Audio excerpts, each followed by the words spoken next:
listeners. Welcome to Kyle and Cody's Cult CinemaCast. Home of the unwanted, the unloved, and the unappreciated. Home of the unwanted, the unappreciated, the unloved. I'm saying it in the wrong order on purpose now. You said unloved twice. Yeah, and I'll edit one out because I have the power, Cody. It's a little too late now. I've already heard it. They will never. Yeah, and no one will know. I'll know. Yeah. I mean, what are you gonna do? Post it to the Twitter? You're not like you ever fucking posted anything. Well, this week we have the results of the Facebook poll.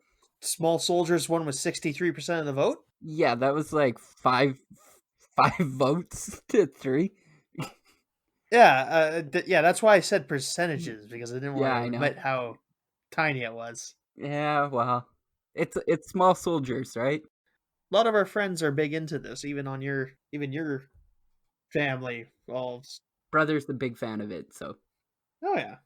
I was also a big fan of it as a kid, and now that I've watched it, and now that I'm a amateur film critic, I'm not saying it doesn't hold up, but I'm just saying it wasn't what I expected it to be since I've watched it as a kid. So I rewatched my original VHS of it. Did you? Yeah, I took it out of the clamshell and shoved it into my combo VHS and DVD player. You should just take everything out of the clamshell and burn it in your backyard. No. It's outdated technology, Kyle. Just get rid of it. So are records, but they can keep those. Yeah, but that's like made a resurgence. This has not made a resurgence. Nobody watches things on VHS. Yet. You're gonna pioneer it? You're like...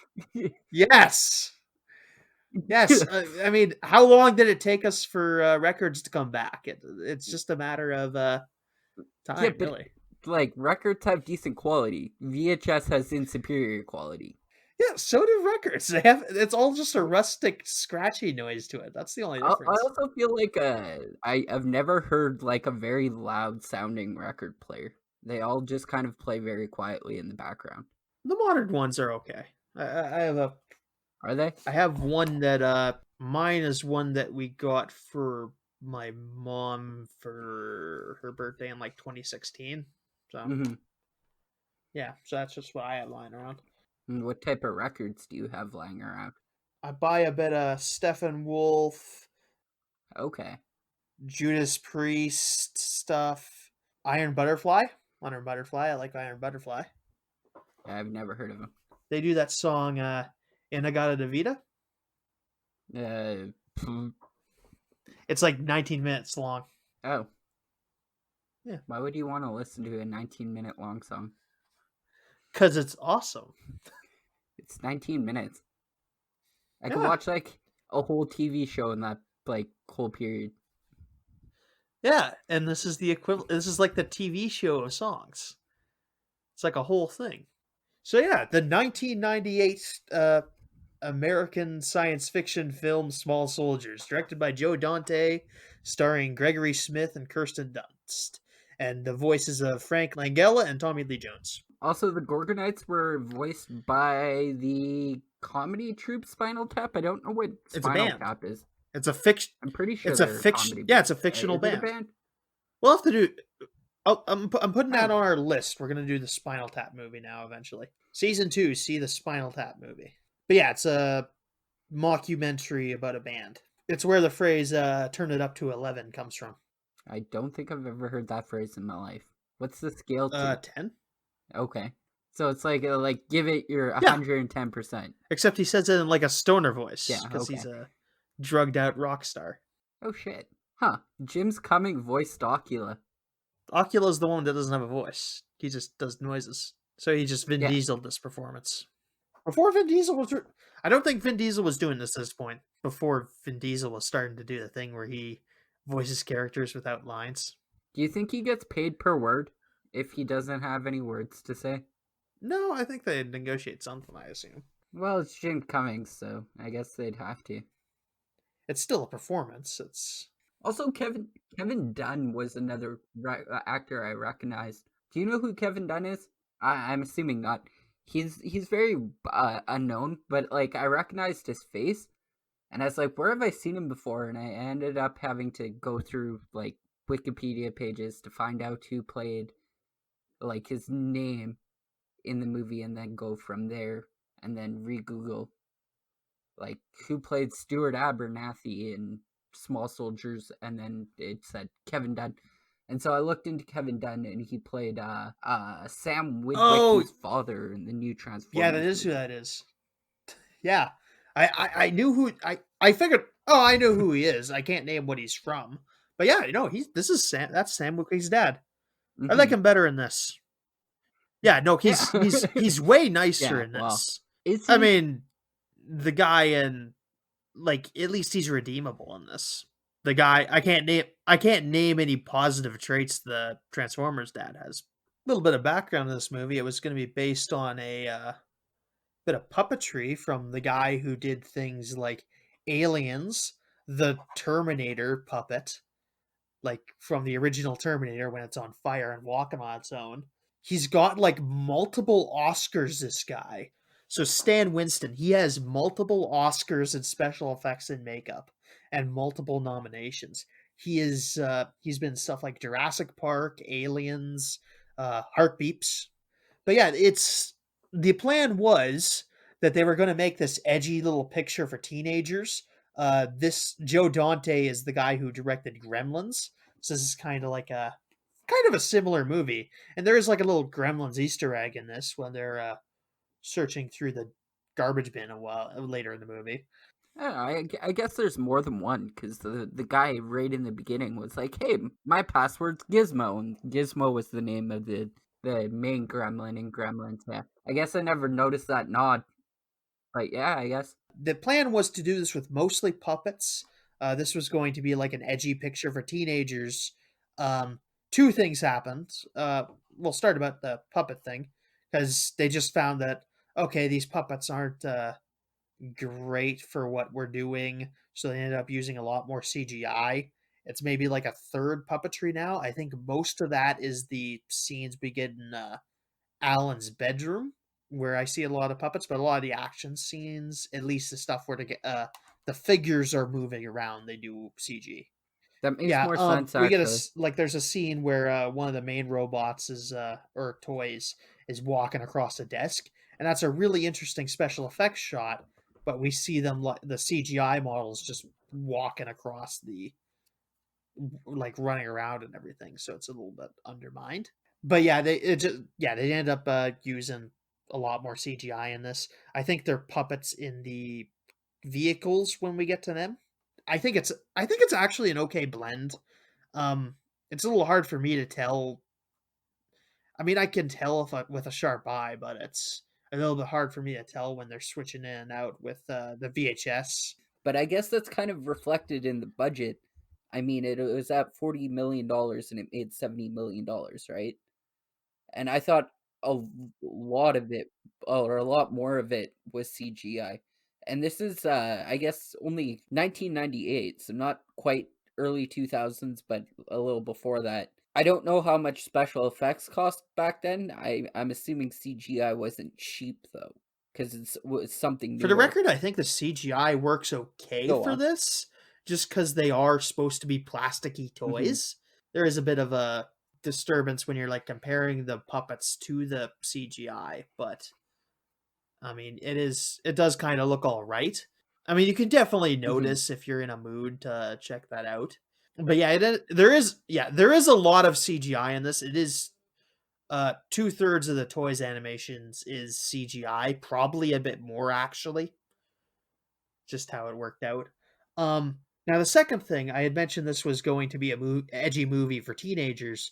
That's got kind of like they got eventually during the production they got to a point where the producers were just like, oh shit, we have a bunch of marketable toys in this, you got to make this more kiddies so it's easier to market the toys. They put that order Hmm. out way too late in production. If I were to hazard a guess, and this is pure speculation, but I would say that's it happened when they were doing the animation for the CGI, because there are a bunch of silly CGI effects that you laugh at, but a lot of the practical effects are still, I think, built for that edgy audience. Like you get people getting cut, you get people getting shot with stuff and having stuff sticking out of them. So yeah, that strikes me as a bit more. There's a lot of practical effects that do lend itself to a PG-13 rated movie. Like this is never going to be an R. I don't think that was ever the intention. But there are they say they did cut out some of the violence in this after that, but there was just too much filmed at that point for them to totally make it a kids movie, and that does cause you a bit of problems because like for toy merch, they had like a toy deal with I think Burger King, and they wouldn't, and they didn't want a lot of Burger Kings didn't want to give away small soldiers toys in the Burger King Happy Meal equivalent. They actually had to got the opportunity to replace those toys because this is a PG-13 rated movie because they couldn't quite get it all out. And there are like swears in this, and that's not a. Yeah. And I think this would have. So this does have just a PG-13 rating, right? Yeah, there's swears in it and everything, and I did. bit of blood. Yeah, bit of blood. The general overall ratings for it were fairly high between Rotten Tomato and other people, but you brought up Robert Ebert in Big Daddy, and he's a very big name in film critiques. And I don't. The more film critiques I read from this guy, the more I dislike him. Oh yeah, some people do. Some people absolutely do. Yeah, like he has a thing against slasher movies, I know. But yeah, he can be controversial in places, and there are just points where it's just like weird. And I mean, he gave the movie a 2.5 out of 4 stars. So I mean, it's not like a horrible score or anything. And he does. Yeah, that's all right for him. Actually, I misread the quote here. He states in the critique that the toys are presented as individuals who can think for themselves, and they're believable heroes and villains among them. For small children, this could be a terrifying experience.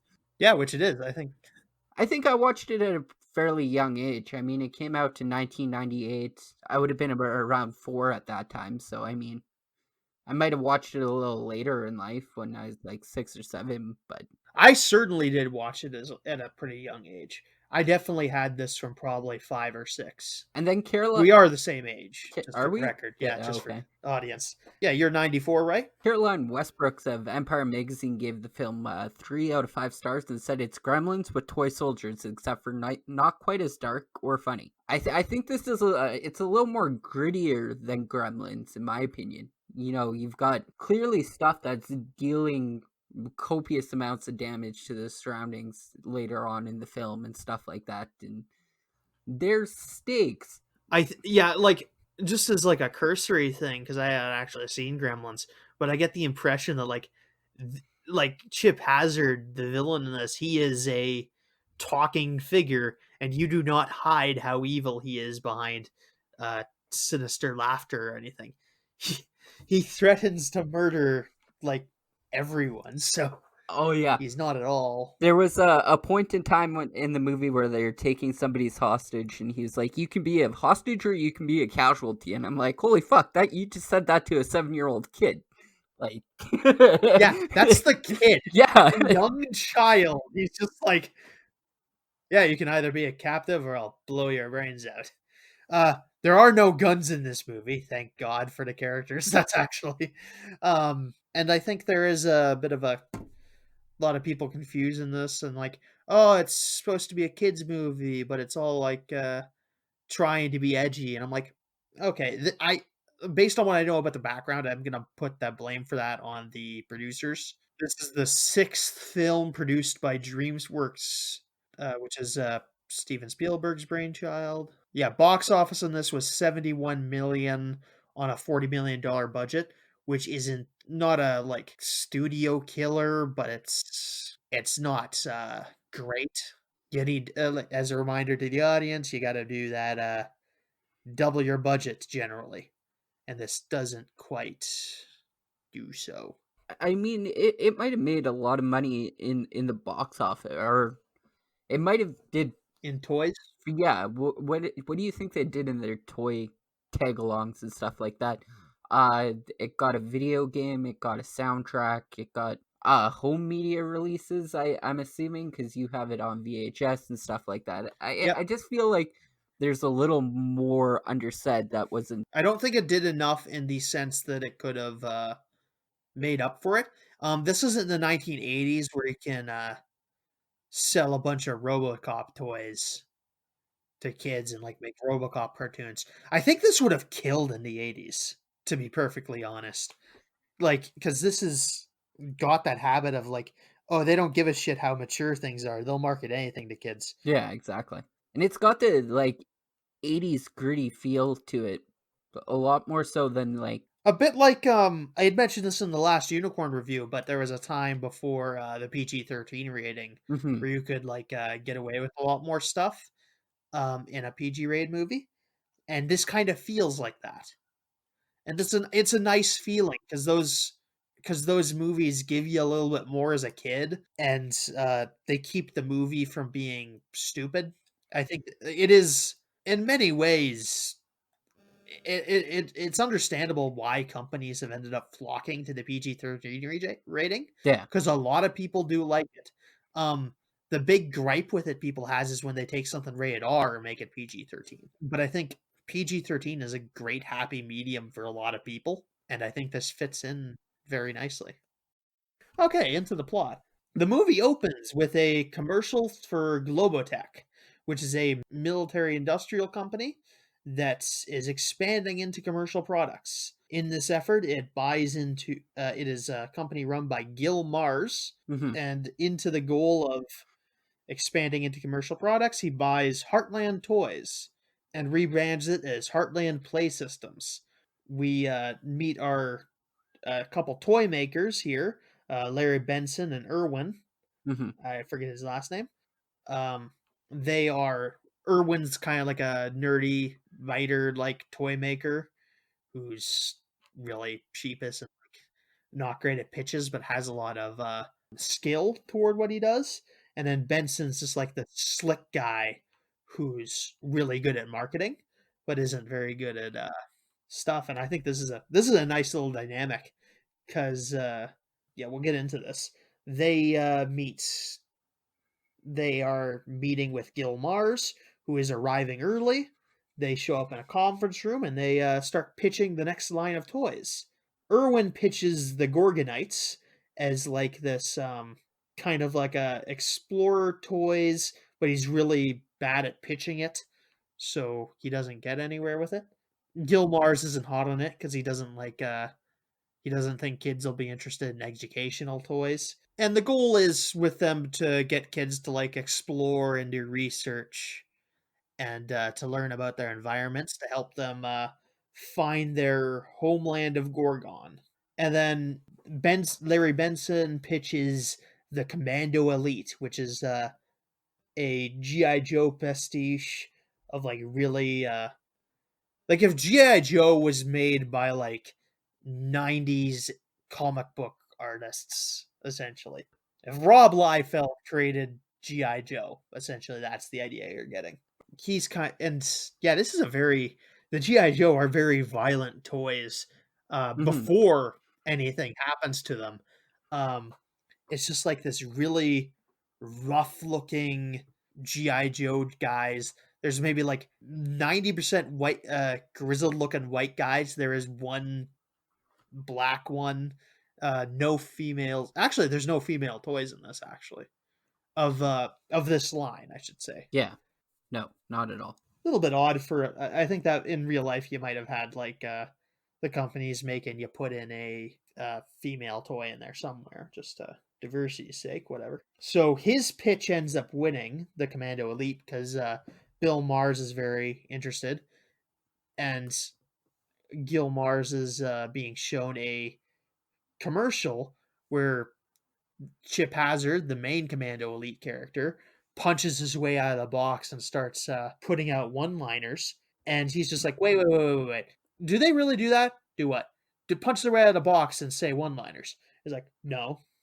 But you know what? I'm sick of these commercials showing stuff that the products don't actually do. I want you to make real robot toys. We can stick in our super batteries that'll make them last forever. And I'm not exaggerating. He's just dropping these little sci-fi. Yeah, yeah. So super batteries that last forever that don't actually last forever. Yeah, who knows how long they'd actually last. Even if a 10-year long run span might be fine. Hmm. That's probably But I all they mean, want, two really. of them got damaged enough. I guess if you destroy the circuit board in them, you can take out the batteries essentially and the chip processors. I guess whatever makes them living. Yeah, and then he just says, "Okay, we have a lot of we have a lot of stuff in our division. I'm sure you can find a microchip that'll power these things all right." And so that's their plan. And he throws in the Gorgonites as the villains for the GI Joe line or the Yes. Commando Elite line. But yeah, I'll actually address that because the Commando Elite are like a stereotype of what a lot of people say about GI Joe, where like it's just a bunch of military propaganda, and a lot of that is actually it's got a bit of controversy there, but this is really playing into that stereotype. You were saying? I was about to say I'd like to just point out the incompetency of Irwin. Like at that point in time, you're pitching you just not really paying attention enough to the focus group at that point. These guys are like military grade weapon manufacturers, and you're like, hey, let's pitch them these fantasy toys. Oh yeah, yeah. The Commando Elite would probably play off pretty well to this guy. Yeah, Actually, you exactly. make a good point. After the meeting, Gil Mars's assistants, Miss Kegel, hands over some passwords to the company inventory account or the intranet, whatever. And Irwin makes a joke like, "Hey, mine's Gizmo," and then she takes away his password card. We cut to Benson setting up the chips or finding chips, and he's just like, "Okay, we'll find some really good chips that are kind of cheap." And he finds the X1000s, which are very good, and he orders like a big ton of them Hmm. off Irwin's account because he forgot his password. Doesn't really play in too much because it's not like he makes Irwin take the fall for this. He helps him get out of it or whatever. Yeah, they're actually good friends.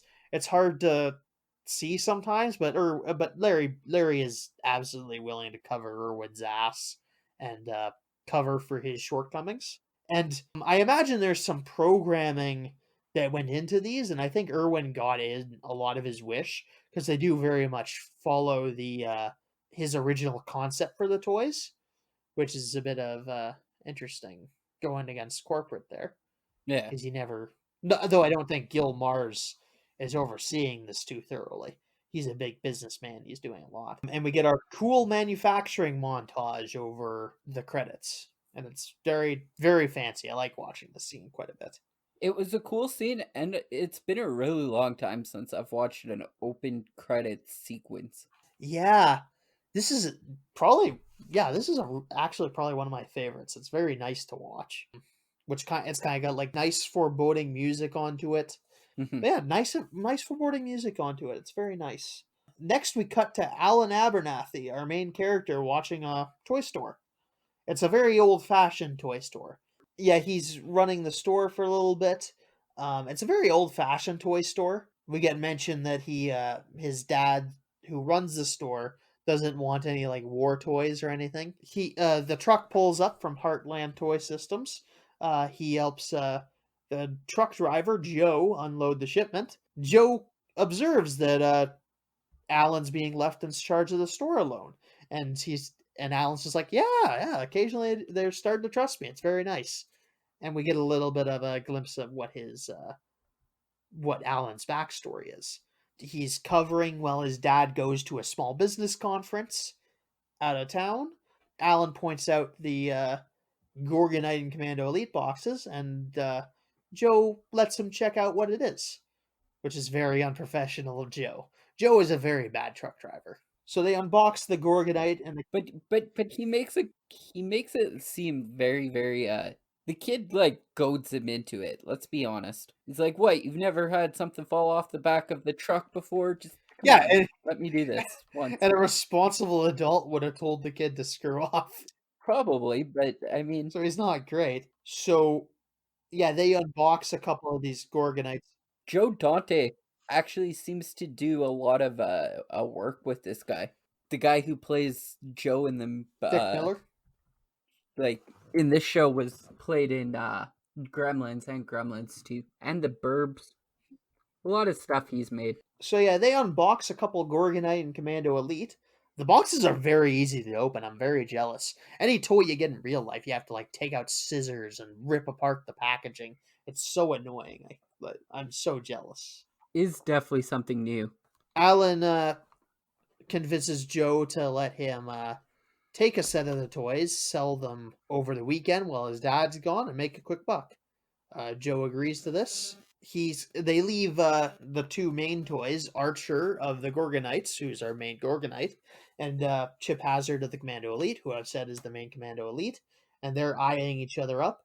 And when Joe and Alan leave the room, they start fighting. At this point, Alan's back in the store. Kirsten Dunst shows up, and she is the female lead for the movie.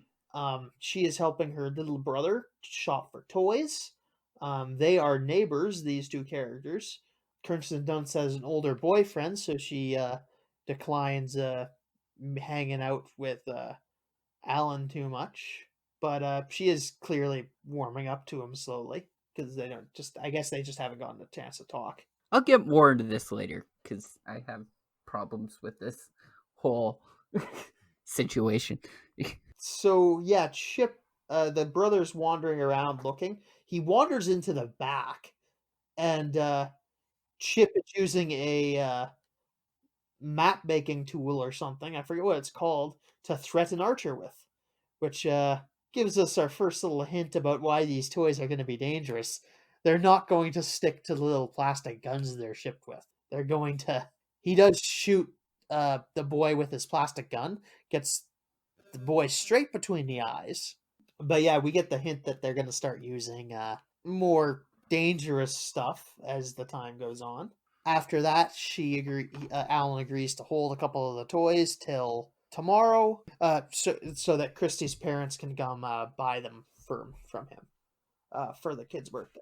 Alan realizes that his dad has forgot his tickets, his plane tickets, at the store, and closes up shop real quick to go and run the ticket over to his dad. His parents are a bit new agey. They're always doing like stuff to calm down, but it's kind of like that kind of practical style new agey where it's just like a little bit and not like overwhelming amount. They're still very normal people with just like very hokey beliefs. They're kind of nice. We also meet Christy's parents, the Fimbles. He is Phil Fimble, is the dad, is putting up a new satellite dish, which is one of those massive ones that you got in the 90s. He has to chop a branch off a tree, and Alan's dad gives him shit because he wants to cut down this tree that starts on the Abernathy lawn, but has a big branch that goes over into the Thimble lawn. I don't know anything about law, but I don't know who's in the wrong there. Thimble asserts that he's in the right here, but he just chops off. Stuart can't stick around, so he just chops off the tree the second he leaves, or the thing off the tree the second he leaves. We get the characterization on Phil Mimble. He has like bunch of technology and tools, and he's a massive douche. Oh yeah, massive douche. I dislike this guy from like. Yeah, he's awful. Alan hands off the ticket to his dad at the last minute. He runs off. Everyone's happy, and his mom starts giving him the third degree, asking, "Did you lock up the store? Did you count the change?" And he's like, "Oh yeah, I did. And he's like, "Geez, quit bothering me. You can't trust that I did everything right for once."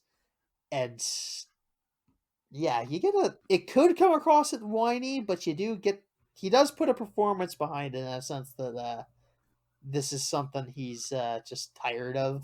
I'd like to just speak on this. The mother asks him, did you count the change drawer? And he's like, yeah, all 35 cents of it. So he made 35 cents today, and I'm trying to figure out what a toy store would sell for 35 cents in the 1998. I actually interpreted that as like, oh yeah, all like $4 that's always in the till. Oh, okay, maybe. Either way, so Alan heads up to his room, and it turns out Archer is hiding in Alan's backpack. He wanders out. Alan wakes up and finds Archer wandering around. Alan wakes up from his studying because it looks like he is kind of like, I'll just put this out here now. He did some bad stuff as a kid, and now he's got like he's always on a short leash, and we can see he is kind of recovering from that. I think he's actually recovered from that a lot, and he's just trying to work up that trust again because he's like clearly studying a lot, and I think all these things happened when he was very young. I mean, I only get the impression he's like 14 in this or something, but I mean, I think these things happened maybe when he was like in the first couple of grades. We'll get into a little bit more about that, but he is clearly working hard to kind of redeem himself. He finds Archer's just like, there will be no mercy. There will be no mercy. There will be no mercy. And he's like, wait. Alan dresses Archer. Archer replies that his oh yeah. Next scene. Oh yeah. Um, we cut away to back at the toy shop. Chip Hazard, who's still around, has punched out of his box and starts giving a roll call and starts activating the other Commando Elite. And to the So from my understanding, there's voice lines that activate both yeah, of them, the Gorgonites have correct? And then a voice line from Archer that activates all the Gorgonites, and a voice line from Chip Hazard that activates all the soldier elites, yeah. correct? I think it's Okay. all set up so I'm just verifying. yeah, it's set up so that having a whole set would be really cool for the kid that could afford all this. Could afford this 16 $80 toys. So yeah, he activates the toys to the horror of one of the Gorgonite Smash Fist, who's really spooked. We cut back to Archer, who's messing with Alan's computer, and Alan is really noticing that Archer is kind of an intelligent creature. His cat licks at Archer a bit, kind of giving us the idea what the scale on these things are. They're about the size of a cat standing up. I'd like to just go back because what's his face? Archer's sitting there diddling on the computer, and he's going through like a Wikipedia page of like, and he gets like a very rudimentary base understanding of like the whole 1998 and everything that happened before this. I think they showed a picture of Joe Rogan, or not Joe Washington. Rogan, Ronald Reagan, Washington, JFK was in there. JFK. I do believe Hitler was in there somewhere. So that's all I'm saying is Nixon, Watergate scandal, stuff like that. There's a lot. Anyways, I just like this whole idea of this little tiny creature not being alive for like maybe like 2-3 hours, and then just gets like the whole atrocity of like the history of the world in like snippets, and he's just like, it doesn't phase him at all. Yeah. I don't think it's meant to. I think he's just meant to learn stuff. Archer addresses him as Alan as keeper of Encarta, because that's what he's looking at, Encarta, which is for those kids who aren't around. In a very brief period, instead of buying your kids a bunch of encyclopedias, you'd buy them Encarta, which is a application which has an encyclopedia on it. And for those kids who don't want know, actually I should explain that too. Parents used to buy a bunch of encyclopedias at once and give you to that buy that for their kids so that they could use those in school. But by the time they were old enough to read and use those encyclopedias would be extremely out of date. and they were really Mm-hmm. expensive. I guess the 1998 really changed. The internet just completely destroyed the encyclopedia. Yeah. We use Wikipedia now. Yeah, no, it's a dead industry. And Carta, the thing you only know about for like 3 years. Only relevant for about 3 years. We cut back to Chip Hazard giving a speech in front of an American flag puzzle. Yeah, they're really leaning into this as evil GI Joe, and I think there's like there's a very interesting thing to be said about like Larry's story versus Irwin's story. I think it's perhaps a metaphor for good writing versus good action heroes versus bad action heroes, where like it's taking a guy who's reluctant and is fighting purely to survive and is reluctant to fight versus just like a bunch of meatheads that are just shooting things for the heck of it. Probably was the thing at the time, because this sort of thing got at its worst. Post Vietnam. Well, I was gonna say this thing was getting to its worst in like 90s and 80s, and I mean, especially when I'm like a comic fan, and that's where these sort of meathead mercenary guys were really plaguing the industry for its worst. Alan shows up at the store the next morning, and the Commando Elite have massacred the Gorgonites. They have totally wrecked the store. They find the remains of one of the Gorgonites' Troglodyte scattered about the place. There's a lot of savagery on display here from the Commando Elite. No mercy shown. Yeah, we get the impression of what the problem is here. They've taken these military chips and given them into something that's okay. Just kill this program that says, "Oh yeah, just kill the Gorgonites at whatever cost," and it was taken out of out of control, because of course it was. This was also on a short production schedule of 3 months, and Irwin points out that it takes at least 6 months to do this, and probably needed more because these are very complex toys. So there evidently wasn't any testing or focus grouping. It was just the whims of they started immediately. And Irwin predicted this. Yeah. I mean, I don't think he predicted. He brought it up. I don't think he predicted this exact thing, but he had brought up concerns about. I guess, right? Yeah, he had brought up concerns about the toys being too violent. Little did he know. Christy shows up to pick up the toys. Alan's trying to keep her out, but she's just like insisting her way, and is like, "Oh, what happened?" And she immediately jumps to, "Oh, what is this? Some sort of insurance scam?" Yeah, that was a far-fetched leap at best. Which is nice.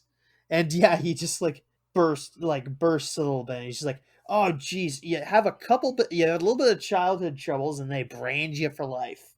And we then explain his backstory, where he had done some graffiti and like some arson, and he had been kicked out of 2 schools. But now he's changing and like calming down. He was caught by trying to call in a bomb threat. Yeah, that gets less funny in a couple of years. This is before the time of, I think Columbine's 1999, isn't it? I do believe so, yes. Yeah. Oh, pre 9/11 America. Yeah, she agrees to help him fix the store because she's bad. She feels bad, and they were fixing a couple things. They end their quick little montage with them fixing a big boat in the middle of the store. Fucking her dad, Alan's dad, shows up early. So this business trip was like a day, basically. Like, it's surprising how short it is. He must have left immediately, which, I don't know, he's a small businessman. He might want to avoid staying in a hotel, because that's just another $100 right there. So, well, he had a ticket for something. Well, a plane. A plane. So where was he going? Where was he flying to for the small business seminar? And then I'm guessing he didn't drive back. So like, yeah, no, he let's see, he leaves about closing time, or a little before closing time the previous day, and arrives. So he's been gone 24 hours, about even, actually, I think. At most, yes. Yeah, I think yeah. Yeah, good. I think that's only about 24 hours. Yeah. But yeah, he's back really quick, and he's just like, something's wrong. What happened? He's like, what? Nothing's wrong. And the store looks pretty good, so it's hard to see. And yeah, he notices that the ship's broken, and he breaks that, and he's like, what the heck? And he's just like, his trust in his son is just gone in a minute, in an instant. And he tells his son to go home and he'll close up, and that he evidently can't be trusted. Christy sneaks Archer, who's with him, out of the store, and the toys. Yeah, the last of the small of the Gorgon toys out of the store, so that Alan can pick them up outside, covering for his dad, or covering for him from his dad. Um, they end up outside. We meet Christie's boyfriend, who's an older boy. I don't know. We can talk about this now if we want. Yeah, so she just, for the longest time in the movie, she just seems like super uninterested in Alan. She kind of warms up to him a little bit, but like they get on the phone later on in the evening this night, and they're talking, and she's like, "Oh, I only date older boys officially," and like, I don't know. It just seems she's like playing the long con for her own personal gain, and just stringing this poor boy along for like absolutely no reason. But I don't know. I might just be reading into the situation too much. I don't know. It is a bit of a weird thing. I don't know that she's necessarily portrayed positively. I think I do get a sense that they're just like, oh yeah, I'm like just doing things that to get attention, which is not great. But at least it's not like a total like totally generic thing here, because he if like he's not an older guy, like she's saying she only dates, which is yuck, because she's like 14 or something for the premise of this movie. Yeah, but I mean, he is kind of like a mature kid, I guess, Alan. So it's not totally like, I'm the nice boy and she's only dating the bad boys. And yeah, I'm she deserves to be with me. Ooh. Yeah, he's not like a goody two shoes in this as much. He's just a recovering delinquent, I guess, and that's enough for her. And she does pick up with him later in the movie, which is he's more appropriate for her age anyway, so I don't know if we can really argue against the results here. I mean, this older guy seems about 16. Yeah, Or at maybe least. 17. Yeah, it could even be 18. It's kind of Mm-hmm. He's just seen driving, and that's the only like real sense of like yeah. age timeline that you can actually gauge it from. But that's not really the point I'm trying to make here. It's the point that she just seems to be, I'm not going to associate with you. I'm like an in the closet nerdy chick. You're kind of an outcast.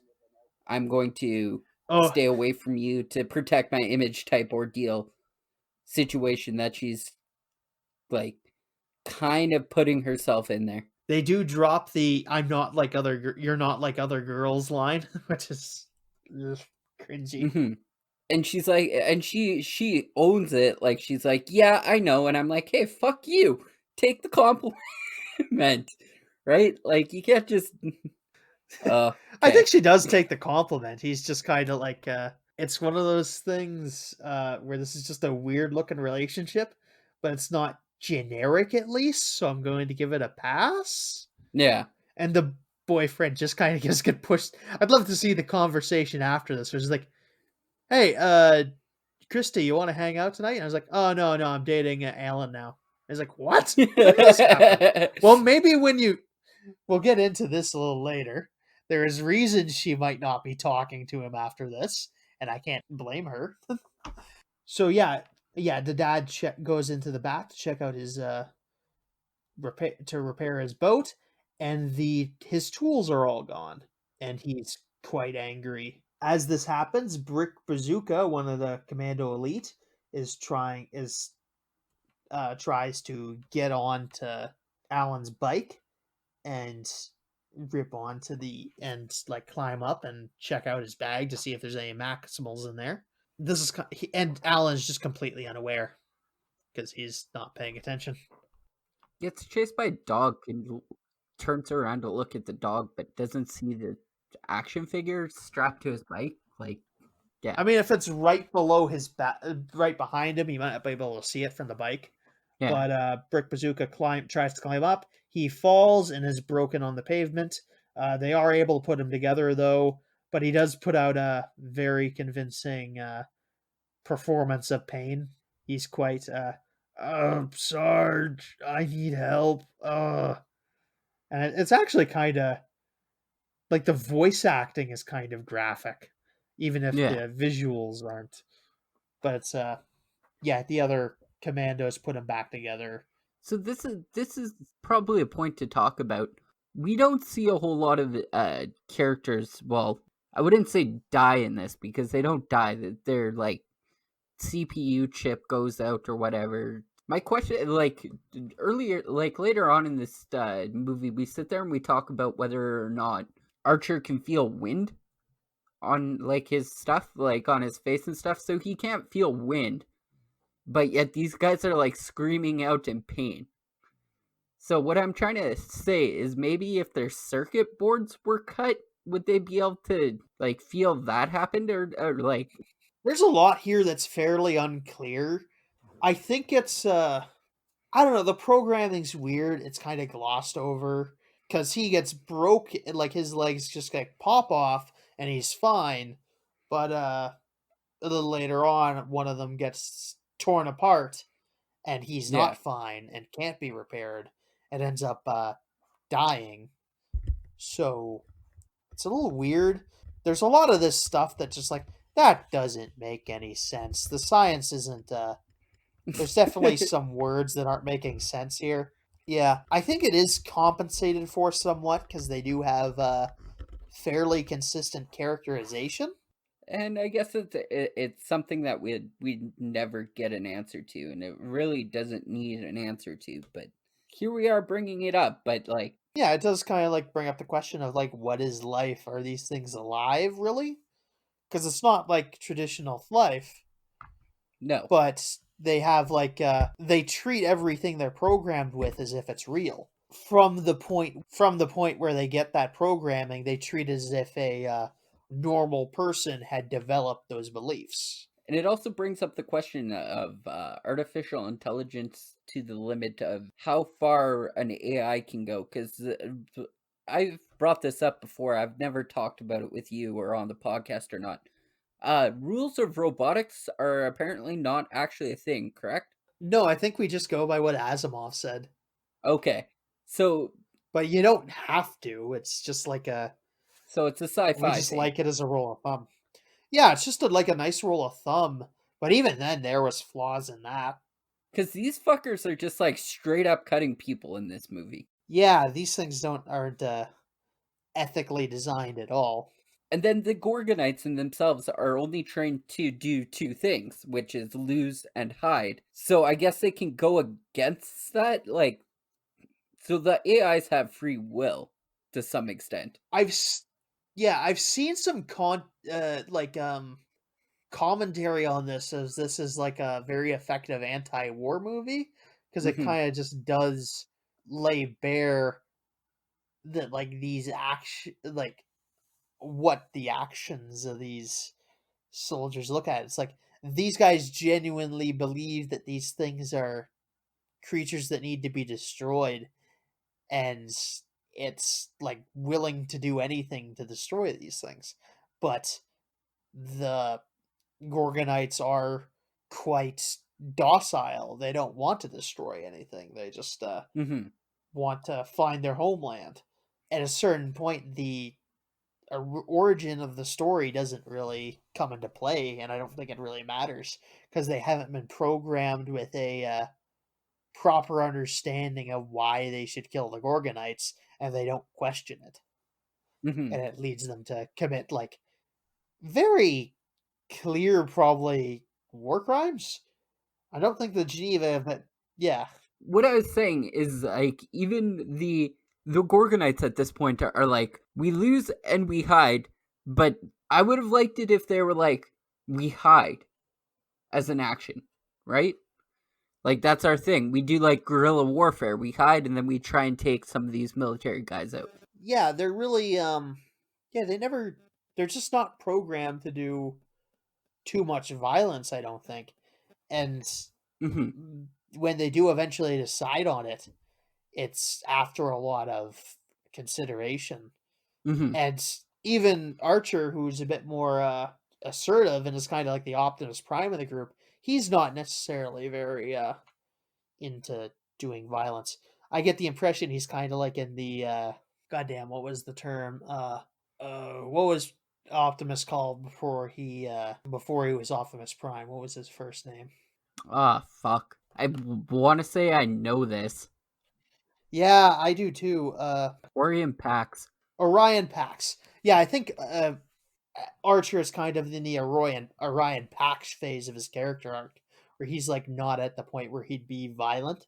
Cause yeah, that'd be really cool if we watch the movie, the rest of the movie from like this. Oh, we're gonna invade your house, but like the Gorgonites and the humans banded together, and they're building like this Home Alone trap for these tiny little toy soldiers. That'd be an awesome movie, and I'd definitely sit down and watch that. And as I was saying earlier, one of the bigger flaws in this programming that they have is they see no middle ground. It almost seems there's Gorgonites and then there's Gorgonite supporters, and that's any humans that are even like remotely close with the Gorgonites, and they're like, we need to take them out too because they've sided with the enemy. Yeah, Larry Benson has created something that's less GI Joe, more Ku Klux Klan, because they are just killing innocent people because they dared to be different. So yeah, Alan gets home and files a complaint with Heartland Toy Systems. It's a good thing he did, because it's a good thing he opened these things early, because otherwise this may have been a lot worse. Imagine this going off in the center of an actual toy shop, or like Hmm. getting some getting like 30,000 of these put throughout the entire system. Alan then tells is really mad at Archer. Archer's trying to talk and he's just like, "Don't talk to me. Not a word." And then that bites him in the ass for a stupid reason. Irwin gets the complaint, and Larry eventually admits to the fact that he used military chips. And yeah, the Commando Elite use impressions of the Gorgonites to lure out Archer. They do capture him and they start lowering him to the carburetor Hmm. in order to threaten him, because they're trying to figure out where the other Gorgonites are. Yeah, we get a little bit of the limitations of what Archer can do, because he's clearly not able to recognize the voices of his friends. He's just registering whatever voices he's hearing, which is he's got a bit of dumbness in him. So, yeah, Alan ends up hearing this, and he goes to investigate, and he rescues Archer, knocking a bunch of the Commando Elite around, and shoves one of the Commando Elite, Nick Nitro, into the carburetor, who is just like violently torn apart in the sink. Hmm. After he gets cut open by one of the elite commando elites wielding a Dremel tool as a weapon, Yeah, they use. Yeah, they like straight cut him. yeah, they slowly get more threatening through this movie, picking up more dangerous stuff by the minute. They also like these things are super smart. Like they're able to put a lot of stuff together. Yeah, they like They've ate. almost entirely ditched their toy weapons in exchange for like Mm-hmm. actual tiny knives that are like made from like model cutting knives and whatnot. Yeah, they just MacGyver the fuck out of everything to the point where it's like almost lethal. Oh yeah, because of their size, they're not quite able to engineer something that's like very effective, but stuff that definitely will kill you with enough time. It isn't fun. Dick Nitro crawls out of the carburetor, crawls away, The other Commando Elite wander off. His parents catch them because Nick Nitro is letting off a very vile sounding scream. It's actually the voice acting in this is played completely straight for injuries. It's very disturbing. Alan tries to explain the situation to his parents, but Archer won't talk because he's being stupid because he's a robot. His parents ask Alan if he's on crank, which is another reason why this isn't PG rated. There's references to drugs and alcohol. There is a bit of a reference to alcohol later. The parents, his dad's just, I'm at a loss. He doesn't even get drowned because he's just like, he doesn't know what to do. And it's just, I think that hurts most of all. Then Archer and Alan have a bit more of a discussion. Archer points out that they were interrogating him looking for the Gorgonites. So some of the Gorgonites must still be alive and hiding somewhere. The Commando Elite point out that they need better gear and start suiting up in a garage, which we later learn is Fimbul's garage. So they're just across the road from him, or just next door to him. Yes. Nick Nitro also dies of his injuries, which is weird. We don't really know how that's explained, as we've discussed. They talk about, and they set up the first of their vehicles. Yeah, and we get a little bit more exposition about the programming that they hide that the Gorgonites hide because they are programmed to believe they will lose against the Commando Elite. They check he decides to check the trash outside because he said because Alan has a revelation about the Gorgonites not having any self-esteem or self-respect, so that'd be a nice place to hide. And they find the Gorgonites, including Troglogon, who has been repaired with with parts of a broken radio which they had found earlier. So we now cut back to the toy makers, Erwin and Larry.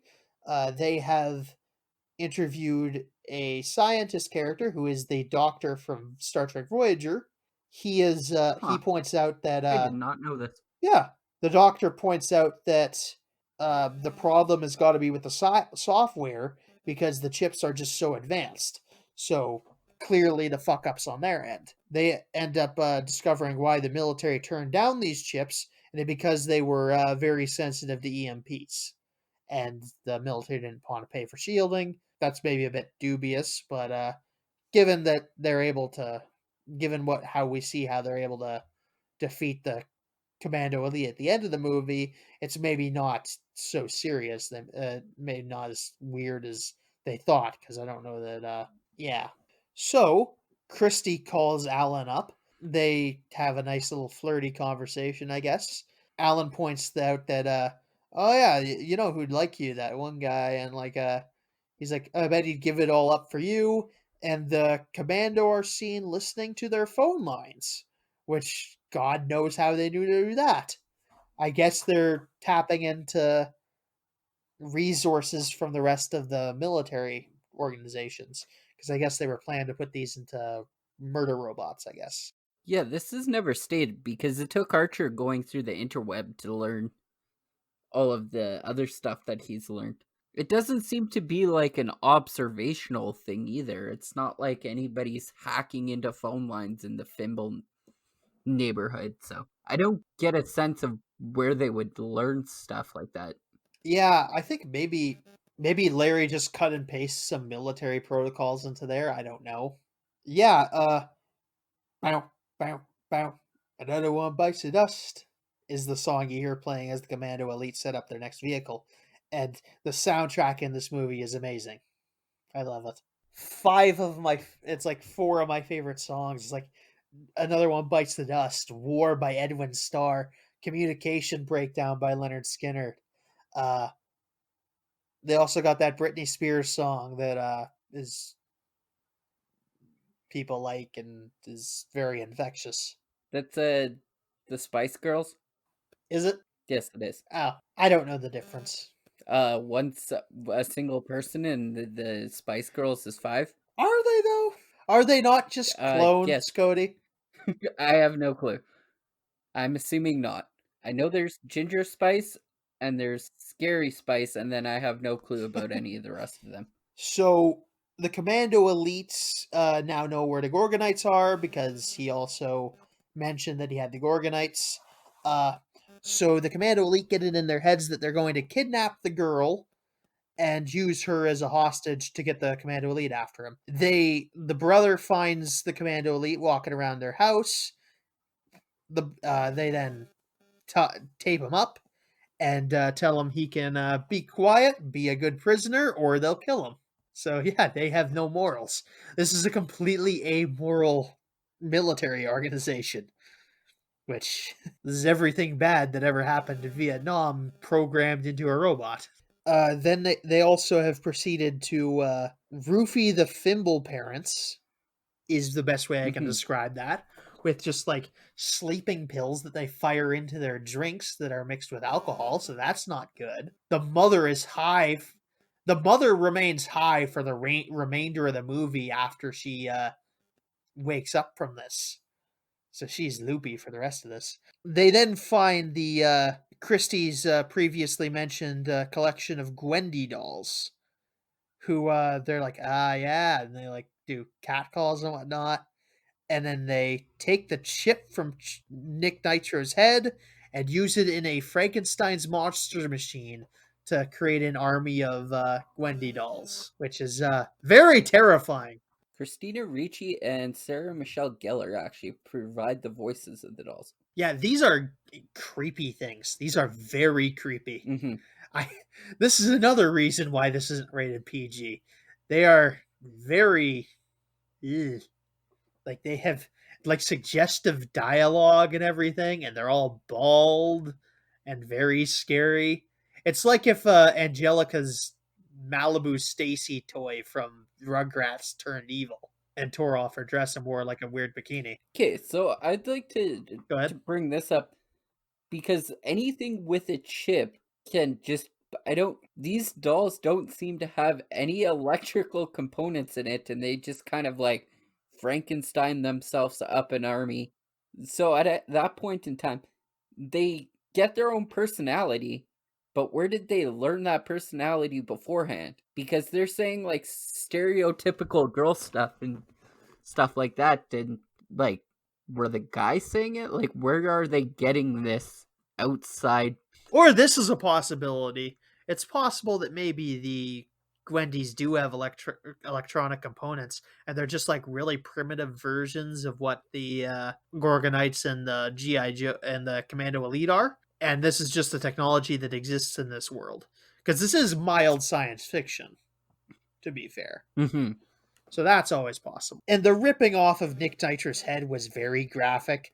It's like I've often made the joke that in a robot world, Transformers is an R-rated movie, and this really drives that home. They like rip the plastic off Nick Nitro's head, tear his his metal skull in half, and then take the chip out the center. And it's like really graphic. You get the sense this is graphic, even though it's not technically gory. Very spooky. Oh, and during this whole thing, they just have a brainwashing loop playing of all Gorgonite scum must die, all Gorgonite scum must die, all Gorgonite scum must die, and just for like a solid minute. Yeah, and then they're referred to as cannon fodder Gwendys. So yeah. So Christy is dropped off back from a date with her boyfriend. The boyfriend is trying to make his way into the house to get some, which ew. Yeah. Yeah. This is one of those things where like normally I don't get all this way about these characters and stories, but like this is clearly like a 17 or 18-year-old having a date with a 14-year-old, and that's just like at that time where it's just like this is just weird enough. It's maybe technically okay in some places, but still is just very yuck. I don't like it. She leaves him outside, so she does thankfully turn him down at least. But he's trying to he's standing outside figuring out excuses to go into the apartment or into the building so that he can make out with her. Or, let's be honest, the creepy thing that's going through all our heads, at least of those of us that are adults watching us, there's lots of stuff that flies over your head as a little kid in this. So the Commando Elite capture Christy. She screams, and the boyfriend runs in to try to rescue her, and he gets chased off by the dolls. His leg gets set off on fire, and then he runs out of there like a bitch and doesn't call the cops. It's like, Yeah. yeah, this is why. Without his pants. He takes his pants off, too, because they're on fire. Which, yeah. He just ran home in his underwear. It's like, this or is why. Motorcycles home, I guess. This is why she's not calling you tomorrow, jerkface. He's just call the cops. Right? Like, who runs away from their girlfriend's assault and doesn't call the cops? Jesus Christ. Yeah. This is just like it's not the mob. Just like, like maybe they don't believe him, but jeez. Oh, come back. I get what they're saying, because later on in the movie they try to phone the cops and the cops don't come. They assume it's a prank call. Yeah, that's possible that happened, but I refuse to give him the benefit of the doubt. Yeah.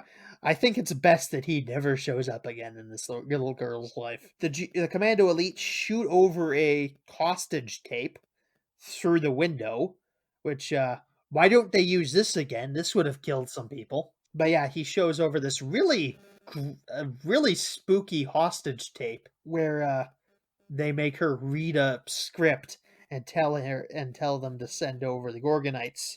We then cut over to he drops off a box that's labeled Gorgonites, and then the Commando Elite pull their sweet times. Trojan horse it.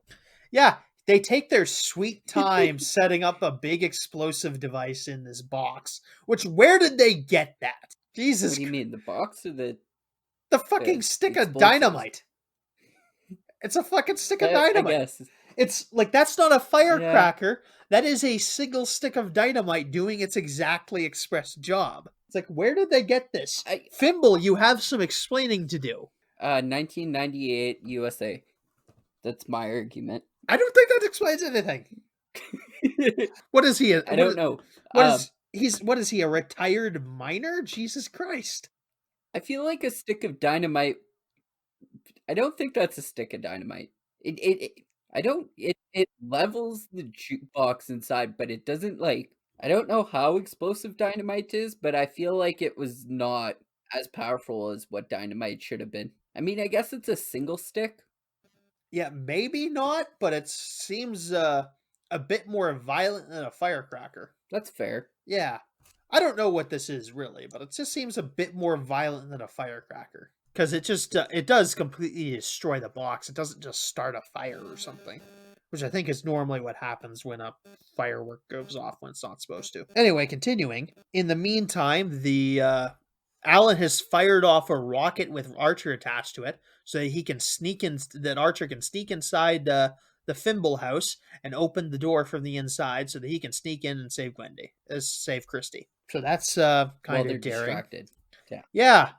You'd think the rocket would have drawn some attention, but whatever. So he frees Christy. They fight off a bunch of the Gwendy dolls. They make it outside the house. And then the fucking Commando Elite blow their way through the damn garage door and then chase them with this tiny go-kart that they've made up. They flee on Christy's moped. They shoot rockets at these guys. They take down an entire tree. Like, where are they getting, like, geez, Fimble, why aren't you in jail after this? 1998 USA.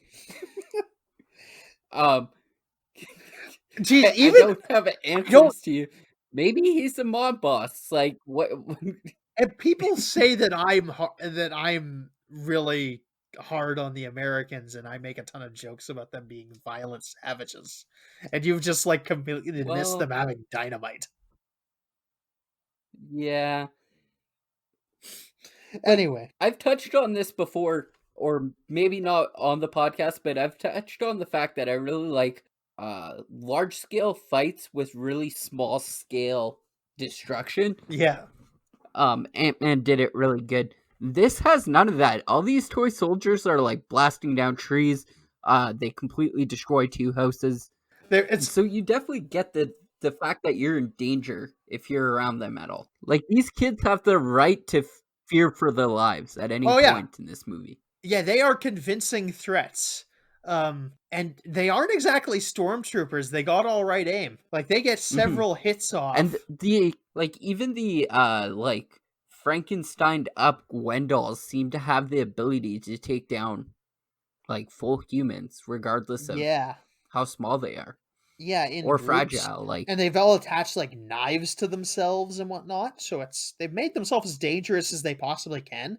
It's a classic example of somebody saying, "Oh, what can go wrong?" And this can go. This is what happens when you don't pay attention to what your machines are capable of. So I mean, anything on itself, if they're not armed, like, they're just dolls. You can just like pick them up. they got decent. They're very consistent about what the rules are in this.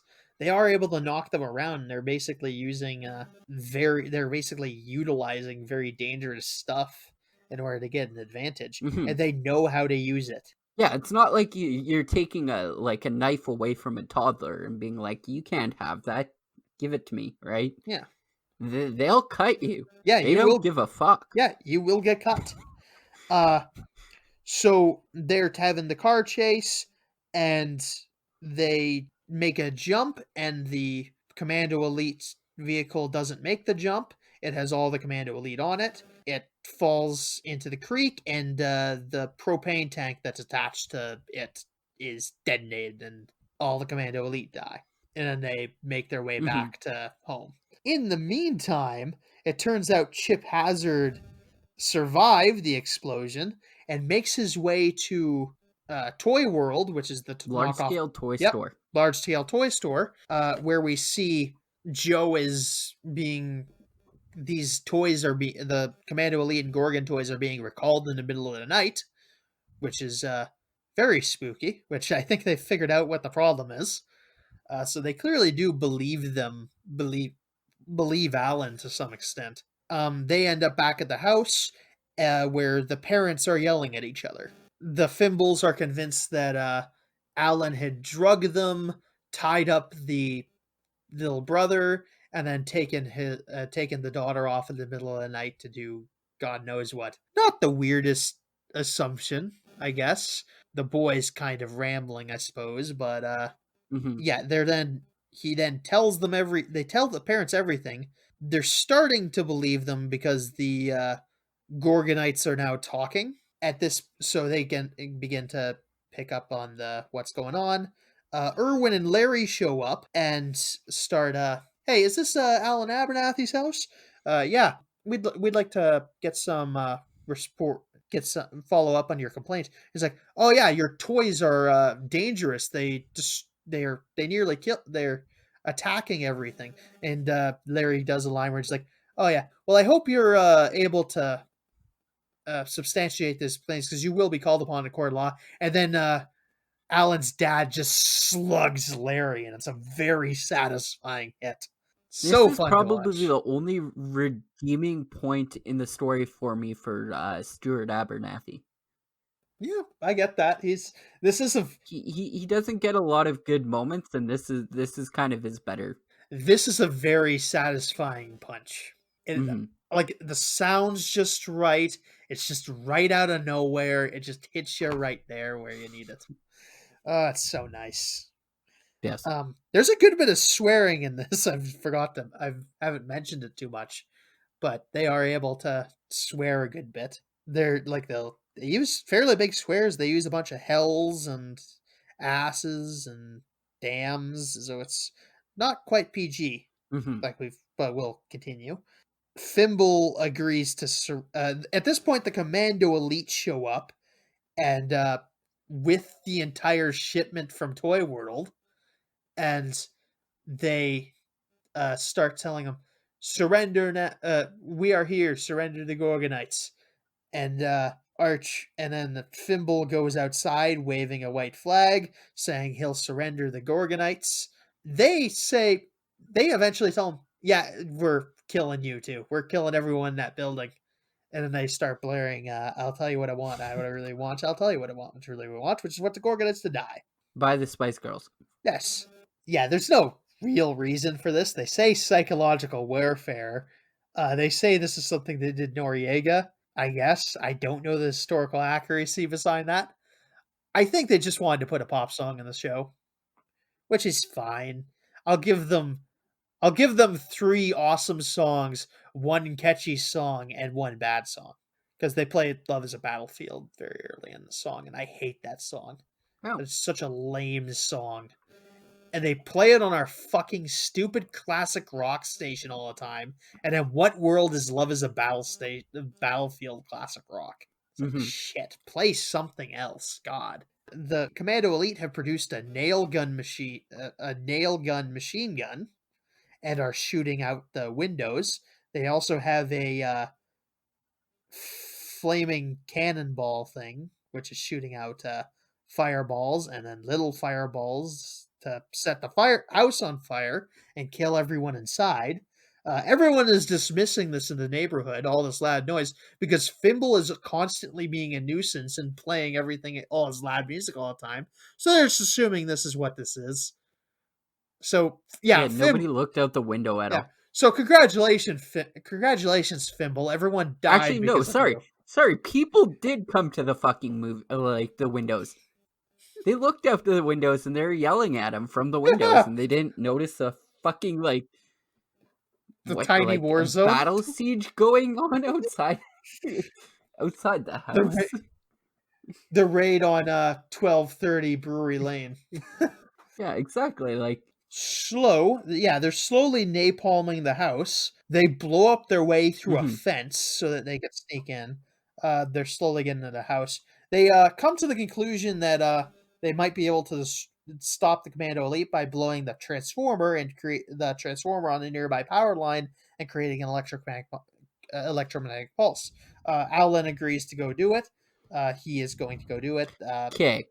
Christy and Erwin and Larry go to the neighbors and try to put power through the house, so there's a lot of power to go through. Continue. This is what I was saying earlier about the dad not receiving any redeeming qualities besides slugging that one guy in the face. Alan is in the room and he's like, I'm the one who needs to go and destroy this transformer. I'm a 14-year-old kid, and nobody else was piping up. And then he gives his dad the speech of I got to be the one that does it, and his dad's like, yeah, all right. Yeah. And I'm just like, what type of parenting is that where he's like, let's give this kid a wrench and he can go destroy a transformer? I'm old. There is an argument to be made that okay, maybe not Stuart because he's a bit heavy set, but definitely Larry, maybe Erwin, Phil Fimble could probably do it. But yeah, there's adults that could have done this. But yeah, I think that's a fair point. Chip Hazard, the original, because there's more of them now, but the original Chip Hazard, who's got a battle scar now from the explosion, is flying around in a helicopter. You know what? It would have been even cooler. What? Because you did touch on this earlier. They did go up in an explosion in the river. I would have liked to seen the face of the original Chip Hazard doll being melted off like Transformers or Terminator. And for the rest of the movie, where he just had his face melted off and the robotics underneath, that would have been cooler than what they did with the There is definitely an argument to be made, and maybe this was going to happen in an earlier cut in the movie where they had a bit more of the parts showing underneath. Archer also convinces the Gorgonites to fight. So them and the dad clear Alan's way toward the power pole, which he proceeds to climb up. Yeah, Chip starts shooting at Alan as he gets to the top of the power pole, knocking his wrench out of his hand that he was going to use to connect the transformers and cause them to explode. The Gorgonites manage to shoot down Chip's chopper, and they also shoot Archer up to the power pole. And Archer and Chip have a cool little showdown at the top of the power line, and it's kind of neat. Uh, Chip Hmm. stabs Archer in the knee, and he's just like, "Let's see what you're made of." And Archer's all like, "I'm made up of wires and metal, same as you, and we're nothing alike." Which reinforces my theory that this is the Klan, because I think there is a bit of a racial allegory here, if we really want to go into it.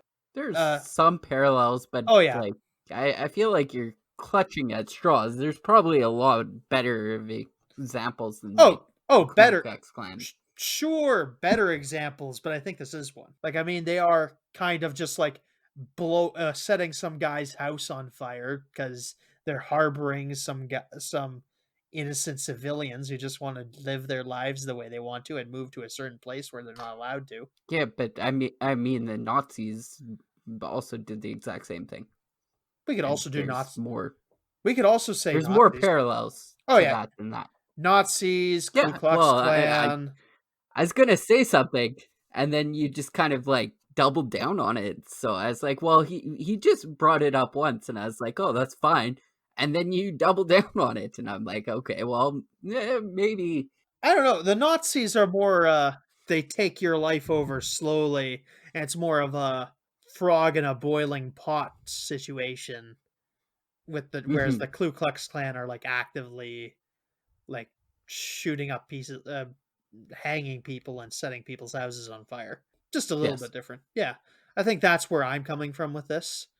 Um Hmm. yeah, they're or I don't know, you could probably find some other example of some sort of military death squad which is roaming the countryside killing some oppressed minority in a given area.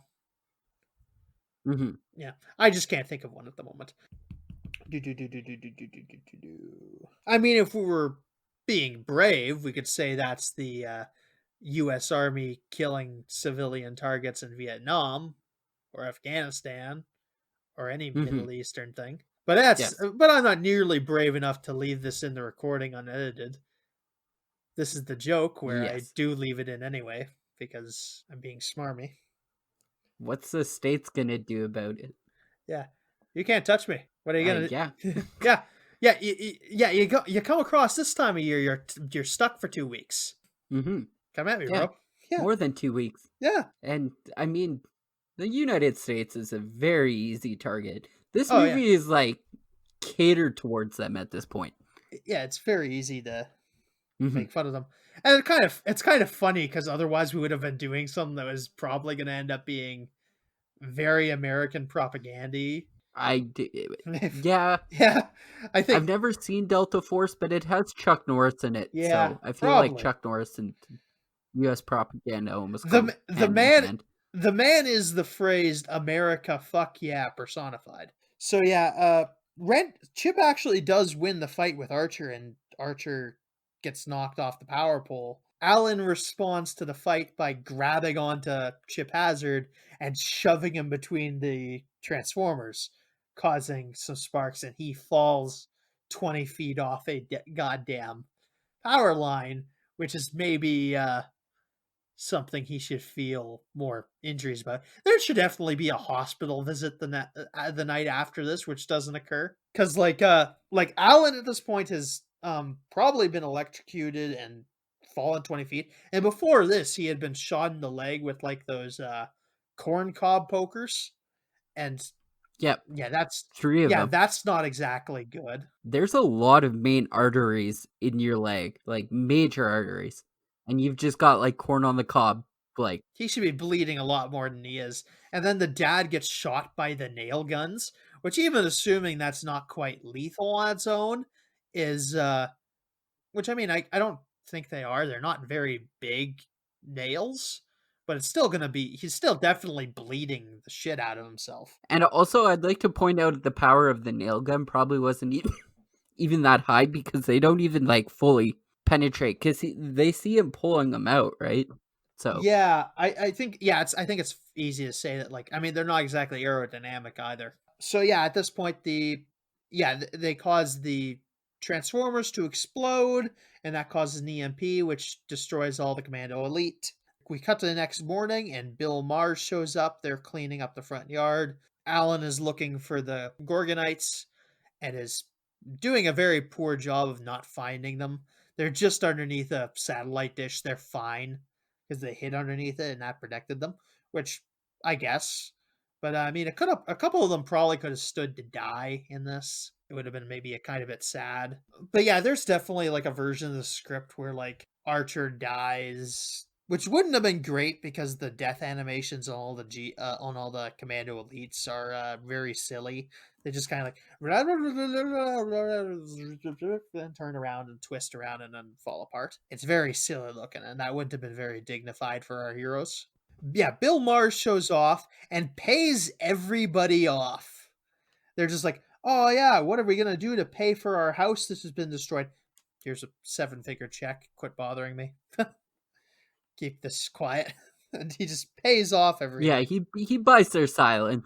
Definitely. Yeah, definitely. Well, when I mean you made an army of fucking action figure, these things could probably, if given the chance, given the, and I'm not even just talking in the current settings, because that's not necessarily the full potential of what the one or X1000 chip can do in itself, because it was limited to the amount of programming that was within the toy soldiers, right? Yeah, Um, it was acting within with the that constraints of the programming, yeah. with that being said, they've probably created like the biggest, rather, espionage unit, the biggest paramilitary group. I feel like they That's why Irwin and Larry aren't fired, because they're gonna rebrand these toys as military weapons, and they're gonna deploy them in like South America where there's not too many nukes. and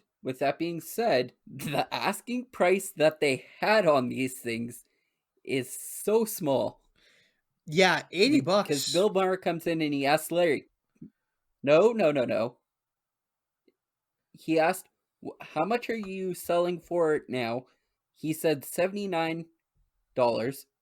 He's like, strap 2 zeros on that, and then we're going to send this to the military. Yeah, just $8,000 a toy. That's gonna be. I mean, that's not a whole lot for something that could easily, within the constraints of what we learned from Toy Soldier, could easily mutate itself into like a huge army in itself. You could probably make a. You could probably get a decent drone for that kind of money. Anyway, yeah, we end the movie. Alan sends the Gorgonites off in the toy boat from the store, and they go to find Gorgon. So we have a happy ending. So I have one thing to say. Rotten Tomatoes classifies this as 49%. That is bullshit. That is a crime, because this movie is at least minimum a 6 out of 10, and I'm giving it an 8 out of 10. Here's my thought process on it. I liked it. Don't get me wrong. I like Gremlins, so I'm nominally a Joe Dante fan. I did not. There's a couple of boxes that weren't checked for me. One of them being is Archer looks badass, and he's just portrayed as a weakling the whole movie. He's got a crossbow strapped to one hand. He's got a wicked ass looking hunting knife on his waist that we never see him use. He uses the crossbow once, and he uses it to like shoot himself up higher with a string, essentially. Yeah, there's definitely some Star Trek is not a military organization vibes going here, where they have a bunch of fancy weapons, but they're just using it for traversal and for survival. They're not actually using it for anything violent, and it's kind of bullshit. And I mean, yeah, I guess you're kind of right. There, he is an explorer. He could just be using it for exploring. With that being said, my second biggest peeve of the movie was the fact that the Gorgonites were limited to the 8 of them, but the Commando Elite had a whole army behind them. And in the toy store, I guess the other Gorgonites haven't gained. I mean, yeah, that would have been another way out of this, I suppose. it's possible the Commando Elite just blew up all those Gorgonites. And also, we didn't get to see the Terminator face melt. And that's pretty much it. Nostalgia factor has to kick in at some point. I'm gonna give this about a 6 or a 7 out of 10, and I'm gonna give it a little less than that, just because there was points that were missing it, and it didn't hold up as much as I thought it would from as I was a kid. It was kind of underwhelming for a rewatch. I guess almost 22 years later than when I've seen it last or whatever. I still love the hell out of Yeah. this movie. I think it's just like utterly unique. You don't get even in 1908 you weren't getting too many movies like this anymore. It's got kind of like that thing that's like it's just a bit too mature for what you normally get for this kind of age rating of movie. And it's kind of and I always appreciate stuff that's like that where I feel like I'm getting a little bit more for my premise and I feel like I'm getting value from the film. But yeah, so that's the premise behind my 8 out of 10. I just think it's such a unique feature, and like it's just very entertaining, and I just love watching it every time because it's just like such a unique experience. I don't know where else I go to get this particular experience. USA 1998. So what are we doing next week, Cody? What are we gonna do? Delta Force, or are we just gonna roll on it? No, I am going to roll on it because we have 12 movies left in the list, and I can Okay. move down to a D12. So this is gonna be fun. That is an 8. Go to list. 8 is Hobo with a Shotgun. Nice. I guess I'm expecting a hobo with a shotgun. I don't really know what else happens. Have you seen it before? No, this was actually one of our people that we play Magic with had suggested putting it on the list because it is yeah. I think low budget action movie. And actually, I might have seen it. I can't remember. I think Ryan suggested it, maybe. Yes. I'll have to link him in the post when we get to that. But yeah, so Hobo with a Shotgun next week. So yeah, back to a bit more smaller scale films, which is going to be nice. I know we've covered a lot of mainstream stuff and like a nice little stretch here. April was really covered with yeah. It's going to be nice to get something smaller. So yeah, remember to leave the 5-star reviews on iTunes. Follow us on Twitter at KCCinemaPod. Follow us on Facebook at Kyle and Cody's Called CinemaCast. And circulate the links best you can. We will see you next week, listeners.